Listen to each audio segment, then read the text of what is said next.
পাকিস্তানের তরফ থেকে সোজাসুজি আফগানিস্তানে হামলার হুমকি দিচ্ছে এবং দাবি করা হচ্ছে যে খুব তাড়াতাড়ি পাকিস্তানের আর্মি আফগানিস্তানের ভেতরে ঢুকে অ্যাটাক করবে। অন্যদিকে এরই মাঝে তালিবান পৌঁছে গেছে ভারতে, যেখানে দুই দেশের মধ্যে সিক্রেট মিটিংও চলছে। এর কাউন্টারেই পাকিস্তানের তরফ থেকে তো আমেরিকার কাছেও সাহায্য চাইছে, যাতে দাবি করা হচ্ছে যে আমেরিকার তরফ থেকে পাকিস্তানে হাতিয়ারও পাঠানো হবে। আর তার সাথেই কীভাবে কয়েকশো বাংলাদেশি যারা ভারতে আতঙ্কবাদ ছড়াচ্ছিল তাদেরকে গ্রেপ্তার করা হয়েছে সবটাই জানবো আজকের এই ভিডিওতে। তবে তার আগে অবশ্যই আমাদের চ্যানেলটিকে সাবস্ক্রাইব করে আমাদেরকে সাপোর্ট করবেন। তো বন্ধুরা, আমাদের প্রথম আপডেট রয়েছে বাংলাদেশকে নিয়ে, যেখানে শয়ে শয়ে বাংলাদেশি অলরেডি ভারতে ঢুকে পড়েছে এবং যদি খুব তাড়াতাড়ি এদেরকে দেশ ছাড়া না করা হয় তাহলে কিন্তু ভারত গৃহযুদ্ধের জন্য তৈরি থাকুক। এই রিপোর্টটা দেখো, গতকালই প্রায় 11 জন অবৈধ বাংলাদেশিদের গ্রেপ্তার করা হয়েছে আগরতলা স্টেশন থেকে, যারা লুকিয়ে ভারতে ঢুকে পড়ছিল। এদেরকে সাপোর্ট দিচ্ছে ভারতের ভেতরেরই কিছু লোকজন, যাতে ভারতকে ইসলামিক দেশে কনভার্ট করা যায়। রিপোর্ট অনুযায়ী এখানে মোহাম্মদ কাসেম মিয়া, যে ত্রিপুরার লোকাল লোক, তার সাথে ওখানকার একাধিক মসজিদ আর মাদ্রাসার সাপোর্টে এই পুরো একটা র্যাকেট চলছিল এদেরকে ভারতে আনার জন্য। আপনারা জানলে অবাক হবেন যে শুধুমাত্র লাস্ট 3 থেকে 4 মাসে যে পরিমাণ বাংলাদেশি আতঙ্কবাদ সমর্থকদের ধরা হয়েছে তা কিন্তু কেবলমাত্র 1%ও হবে না অ্যাকচুয়াল অনুপ্রবেশে। 10ই মে 2 জন অবৈধ বাংলাদেশিকে ধরা হয় ত্রিপুরার লক্ষ্মীনগর থেকে। 20 এপ্রিল 4টে বাংলাদেশি ধরা পড়ে ব্যাঙ্গালোরে। 24শে ফেব্রুয়ারি আরও 3 জন ধরা পড়ে মুম্বাই। 28 তারিখে আবার ত্রিপুরাতেই প্রায় 5 জনকে ধরা হয়।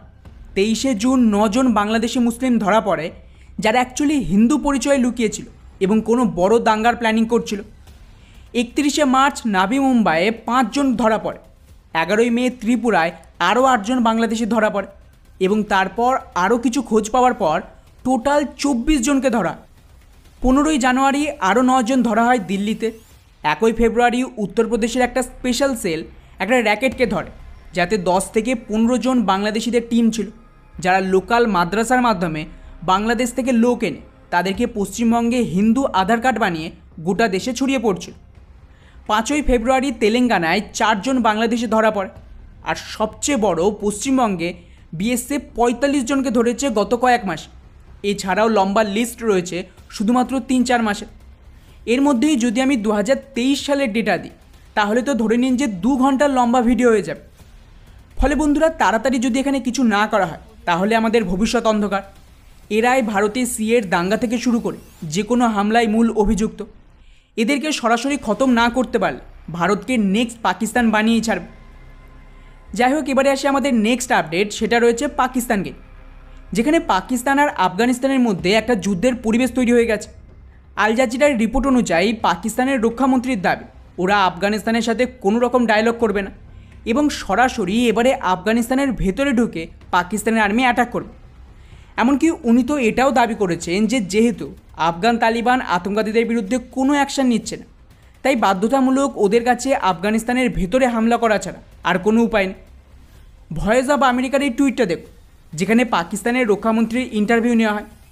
ওখানে উনি ক্লিয়ারলি এটাই বলেন যে টিটিপিকে শেষ করতে ওরা যে অপারেশনকে লঞ্চ করেছে তার আন্ডারে বর্ডারের ওদিকেও হামলা হবে, মানে আফগানিস্তানের ভেতরে।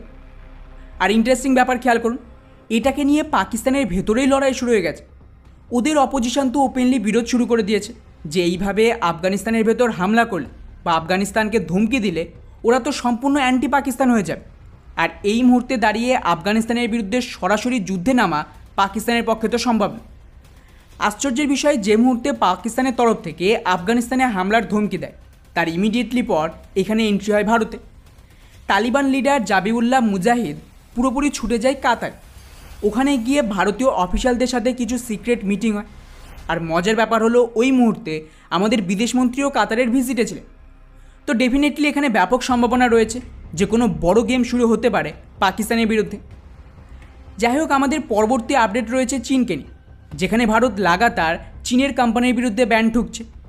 হালেই 3টে চাইনিজ প্রোডাক্টের ওপরে অ্যান্টি ডাম্পিং ডিউটি লাগিয়ে দিয়েছে, যাতে করে এগুলোর ওপর অতিরিক্ত ট্যাক্স চাপবে এবং ইভেনচুয়ালি ভারতীয় বাজারে এর দাম এতটাই বেড়ে যাবে যে সাধারণ মানুষ চাইলেও চাইনিজ প্রোডাক্ট কিনতে পারবে না।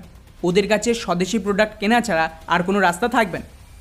আর এখানেই শেষ নয়, ভারত সরকার এখন সমস্ত চাইনিজ কোম্পানির সাথে জয়েন্ট ভেঞ্চার তৈরিরও পারমিশন দিয়েছে, যার আন্ডারে সবচেয়ে বড় সুবিধা হলো চাইনিজ কোম্পানিকে ভারতে থাকতে হলে ওদের সমস্ত ভারতীয় ইউনিটের যে মেজরিটি সেটা কোনো না কোনো ভারতীয় কোম্পানিকেই বিক্রি করে দিতে হবে, যাতে যা প্রফিট হবে তার বেশিরভাগটাই আর চীন নয় বরং ভারতীয় কোম্পানির পকেটে যাবে এবং তাদের মাধ্যমে আবার ভারতে ইনভেস্ট হবে।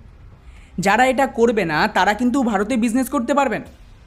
এছাড়াও আগে চীন থেকে টেক ওয়ার্কার্সদের নিয়ে আসা হতো, যাতে চাইনিজ কোম্পানির এই সমস্ত প্রোডাক্ট স্পেশালি টেক প্রোডাক্ট ভারতে তৈরি করা যায়। এতে জব কিন্তু অ্যাকচুয়ালি পাচ্ছিল চাইনিজরা, কিন্তু এখন ভারত সরকার এই সমস্ত চাইনিজদের ভিসা দেওয়াই বন্ধ করে দিয়েছে। ফলে কোনো চাইনিজ ইঞ্জিনিয়ার বা ওদের সিওরা ভারতে নিজেদের কোম্পানি চালানোর জন্য আসতে পারবে। ভারতে চাইনিজ কোম্পানি চালানোর দায়িত্ব সমস্ত ভারতীয়দেরই দিতে হবে। এছাড়াও চাইনিজ যে ফরেন ডিরেক্ট ইনভেস্টমেন্ট বা এফডিআই, তার জন্যও কিন্তু সরকার অনুমতি বন্ধের প্ল্যানিং করছে এবং আমাদের বিদেশমন্ত্রী সোজাসুজি জানিয়ে দিয়েছে যত তাড়াতাড়ি সম্ভব ভারতীয় কোম্পানি চীনের ওপর থেকে নিজেদের নির্ভরতা কমা। অর্থাৎ এখানে একটা বড় অ্যাকশনের জন্য ভারত সরকার রেডি হচ্ছে। অলরেডি 500টা চাইনিজ কোম্পানির ওপর ইনভেস্টিগেশন করা হয়েছে এবং এখানে যে এদের ফ্রড চলছিল সেটা ভারত ধরে ফেলেছে। ফলে বন্ধুরা, আসল খেলা কিন্তু এইবার শুরু হবে, যাকে নিয়ে চীন এতটাই আতঙ্কে রয়েছে যে ওদের গ্লোবাল টাইমসের রিপোর্টগুলো দেখুন। একবার বলছে যে ভারত এইভাবে চীন আর বাকি কোম্পানির মধ্যে ভেদাভেদ করতে পারে না, কখনো বলছে ভারত ইনভেস্টমেন্টকে আটকে দিয়ে ভুল করছে। এমনকি এই ধরনের রিপোর্টও সামনে এসেছে যেখানে চীনের দাবি যে এইভাবে চাইনিজ কোম্পানিকে ব্যান করে ভারতের ইকোনমি নষ্ট হয়ে যাবে। এমনকি চাইনিজ কমিউনিস্ট পার্টি তো এটাও বলছে যে ভারত এখানে পাগল হয়ে গেছে চীন বিরোধের চক্করে, কিন্তু তাও ভারত সরকার এখানে থামার মতন মুডে নেই। বাকি এটাকে নিয়ে আপনাদের কি মনে হয় নিচে অবশ্যই কমেন্ট করে জানাবেন। যাই হোক, আমাদের নেক্সট আপডেট রয়েছে আবারও চীনকে নিয়ে, যেখানে প্রধানমন্ত্রী মোদি চীনের সাথে কোনো ধরনের কথা বলতে রাজি না। যতক্ষণ না ভারত আর চীনের বর্ডারের সমস্যা মিটবে এখানে কোনো ধরনের নেগোসিয়েশন হবে না। হালেই এসসি অর্গানাইজেশন, যেটা চীন সমর্থিত গ্রুপ, তার মিটিংকেও প্রধানমন্ত্রী বয়কট করেছে এবং ওই মিটিংয়ে প্রধানমন্ত্রী সামিল হবেন। চীনের প্ল্যান ছিল যদি এখানে প্রধানমন্ত্রী যায় তাহলে অন্তত শি জিনপিংয়ের সাথে একটা মিটিং করানো, যাতে ট্রেডের কারণে যে সমস্ত সমস্যা তৈরি করেছে ভারত তাকে মেটানো যায়। কিন্তু তার জায়গায় এখানে ভারতের তরফ থেকে বিদেশমন্ত্রীকে পাঠানো হয়েছে। আপনাদের জানিয়ে রাখি যে অলরেডি কিন্তু ভারত চীনের বিমান চলাচল ভারতে আটকে দিয়েছে, ওদের ইলেকট্রিক ভেহিকেল থেকে শুরু করে ইনভেস্টমেন্টও ভারতে আটকে দিয়েছে।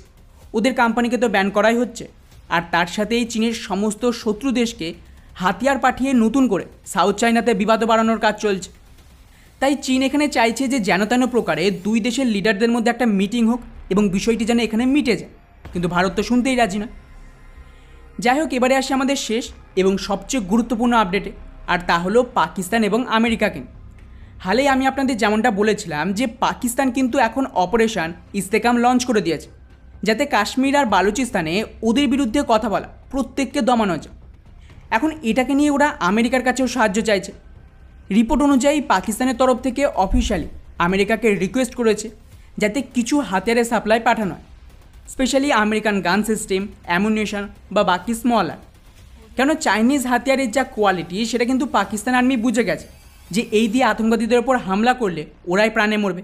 তাই এই অপারেশনের জন্য ওরা স্পেশালি আধুনিক গান সিস্টেম আর বাকি হাতিয়ার চাইছে আমেরিকা থেকে। এখন দেখার বিষয় হলো যে ভারতকে চটিয়ে সত্যি কি আমেরিকা এই ধরনের হাতিয়ার পাকিস্তানে সাপ্লাই করবে, কারণ এটাই তো আবার ভবিষ্যতে ভারতের বিরুদ্ধেও ব্যবহার হবে। তবে হালেই যেভাবে ওরা আফগানিস্তানে হামলার হুমকি দিয়েছে তাদের সম্ভাবনা রয়েছে, যেটা কিন্তু আমেরিকার জন্য একটা মেসেজ ছিল, আর এটাকেই ব্যবহার করে ওরা আমেরিকার থেকে গোপনে কিছু হাতিয়ার পাওয়ার চেষ্টা করবে। তো বন্ধুরা, এই ছিল আমাদের আজকের টপ 5 আপডেট। এগুলো আপনাদের কেমন লাগলো নিচে অবশ্যই কমেন্ট করে জানাবেন। জয় হিন্দ।